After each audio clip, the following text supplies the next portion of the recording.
제1장 버려진 충성. 비가 쏟아지듯 병실 창문을 두드리는 소리가 안에 숨막히는 고요를 산산조각 내려는 듯했다.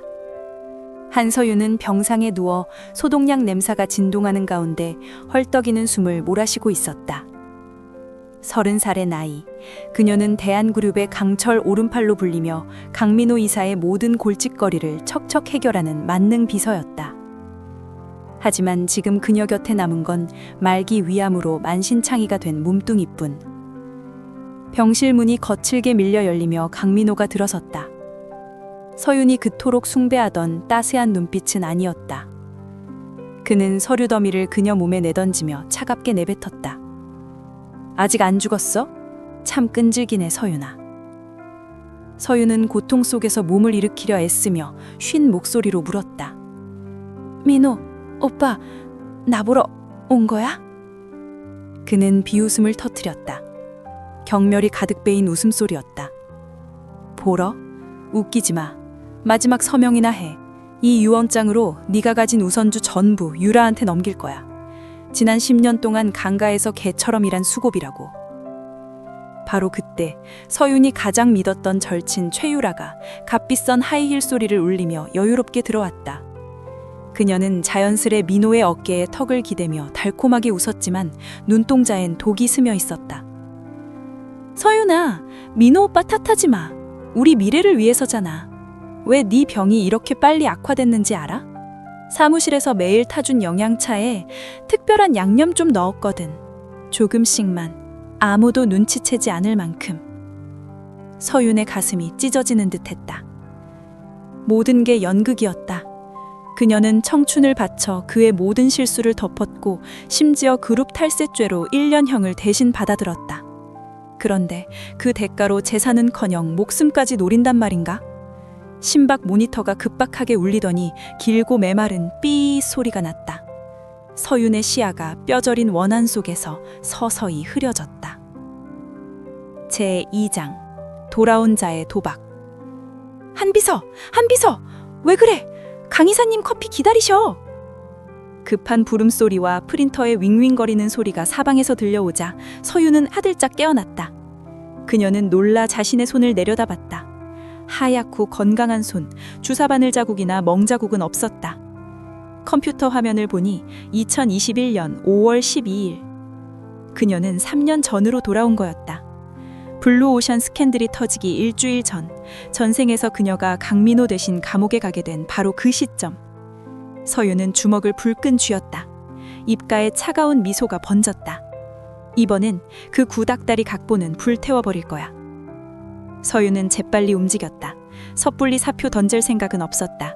증거를 모으기 위해 이 자리가 필요했다. 그녀는 민호 사무실에 초소형 녹음기를 몰래 설치하고 저축한 돈 전부를 다음 달 폭등할 생명과학회사 주식에 몰빵했다. 늦은 밤, 서윤은 신화그룹 후계자 도윤재를 직접 불렀다. 강가의 숙적 집안. 전생에선 의문의 교통사고로 죽었지만 이번엔 그녀가 미리 경고를 날린 상태였다. 은밀한 카페의 고급스러운 공간에서 도윤재는 맞은편 여자를 흥미롭게 바라봤다. 왜 주인을 배신해? 10년이나 일했잖아. 서윤은 차를 한 모금 마시며 날카롭게 쏘아봤다. 그가 주인이 아니에요. 빚쟁이죠. 내 목숨 하나를 빚진 몸.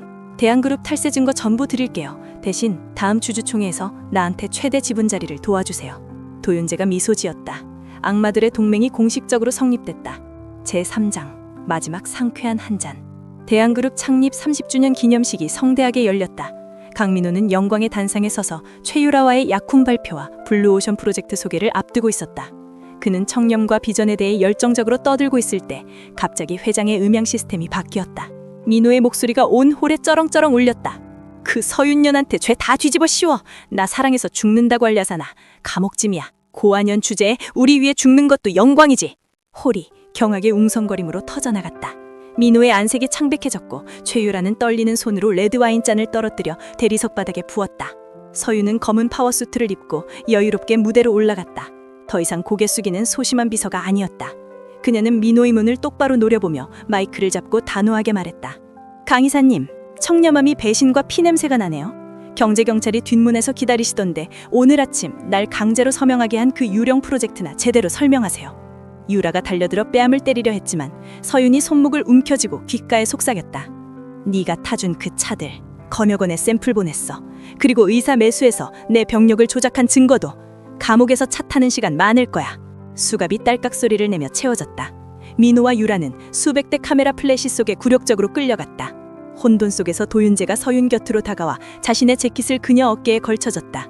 보호의 선언처럼. 서윤은 창밖을 봤다. 그녀가 죽던 밤에 그 폭우는 없었다. 서울 하늘은 맑고 희망으로 가득 차 있었다. 그녀는 깨달았다. 잃을 게 없는 자를 절대 얕보지 마라. 지옥에서 돌아온 그들이야말로 심판의 불꽃을 쥐고 있으니까. 제4장 사냥꾼과 가시장미.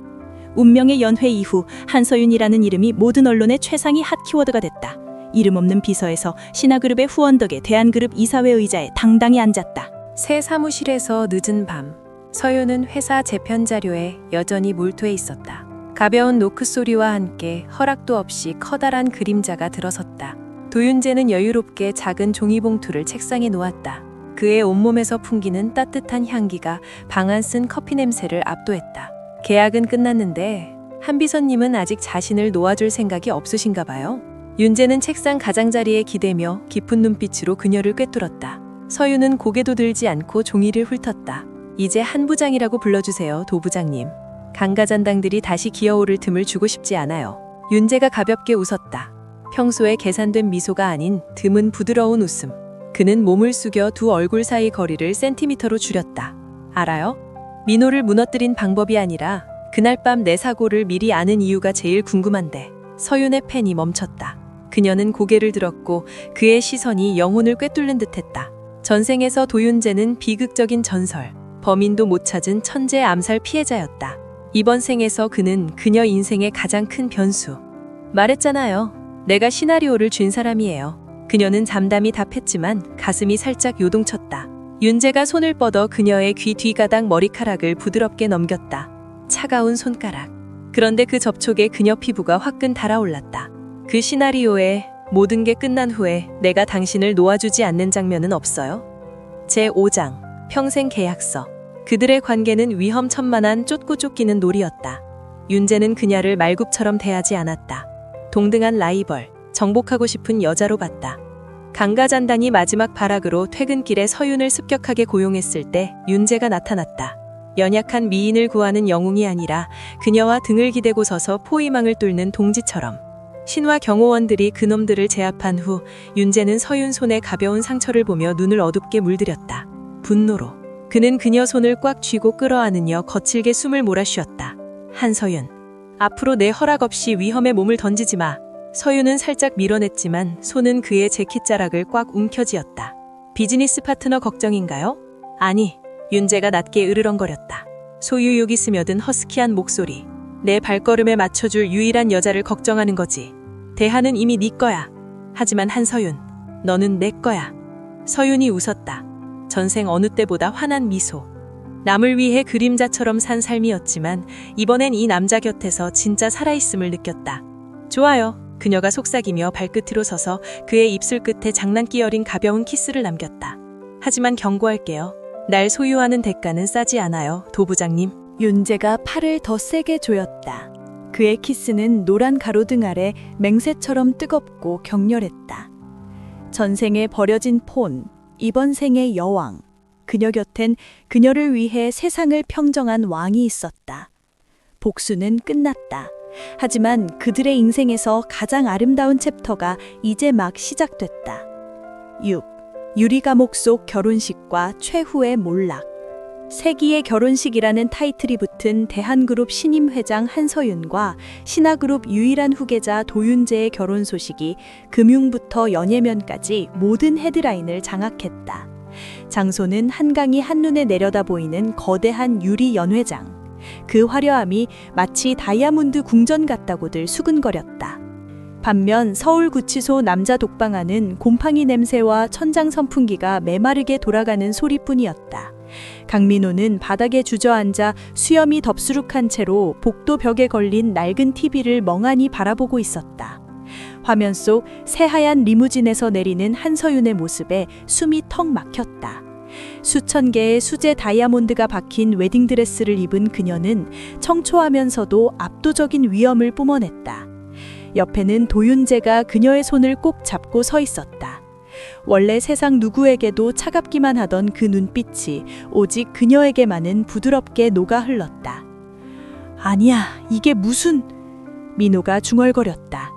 떨리는 손으로 쇠창살을 꽉 움켜쥐었다. 그 자리는 내 거였어. 그 지분, 그 남자, 전현이 내 발밑에 엎드려 구걸해야 했던 거라고. 여자 독방 쪽에서도 최유라는 화면 속 윤재가 서윤에게 맹세의 키스를 하는 장면을 보고 미친 듯이 소리를 질렀다. 그녀는 모든 걸 잃었다. 감옥에서 싸우다 생긴 흉터투성이 피부, 가족들의 외면, 그리고 이제는 자신이 개처럼 부리던 그놈이 세상의 정점에 서 있는 모습을 지켜봐야 했다. 결혼식장에서 반지를 교환한 뒤 도윤재가 서윤의 귀에 속삭였다. 낮고 매혹적인 목소리로. 내가 준비한 가장 큰 결혼 선물이 뭔지 알아? 서윤이 미소 지으며 눈을 반짝였다. 강씨 집안의 마지막 계열사들까지 다 삼키신 거예요? 그것뿐만이 아니야. 윤재가 살짝 고개를 저었다. 서울구치소 주변에 있는 제일 큰 LED 전광판들을 전부 사들였어. 지금 이 순간 우리가 행복한 모습이 실시간으로 옛 지인들에게 방송되고 있지. 매일매일 그들이 후회에 잠기게 만들고 싶었어. 그들이 놓친 게 세상이 탐내는 보물이라는 걸 뼈저리게 느끼게. 서윤은 남편의 눈을 깊이 들여다보았다. 3년 전 병상에 누워있던 가련한 여자의 그림자는 이제 없었다. 그 자리에 서 있는 건 자신의 왕 옆에 당당히 선 여왕이었다. 파티는 한강 위로 터지는 화려한 불꽃놀이로 막을 내렸다. 반짝이는 불빛 아래 서윤이 도윤재의 어깨에 머리를 기댔다. 그녀는 알았다. 진짜 복수는 적을 죽이는 게 아니라 적이 절망의 구렁텅이에서 올려다볼 수밖에 없는 찬란하고 행복한 삶을 사는 것이라는 걸. 내 시나리오에서 가장 완벽한 변수가 되어줘서 고마워요. 그녀가 속삭였다. 윤재가 팔에 힘을 주며 그녀의 이마에 입을 맞췄다. 내 시나리오는 끝났지만 우리 이야기는 이제 막 시작이야, 도부인. 서울의 밤하늘 아래 여전히 울려 퍼지는 폭죽 소리가 한서윤의 새로운 시작을 당당하게 알렸다. 그녀는 스스로 운명을 다시 쓴 여자였다.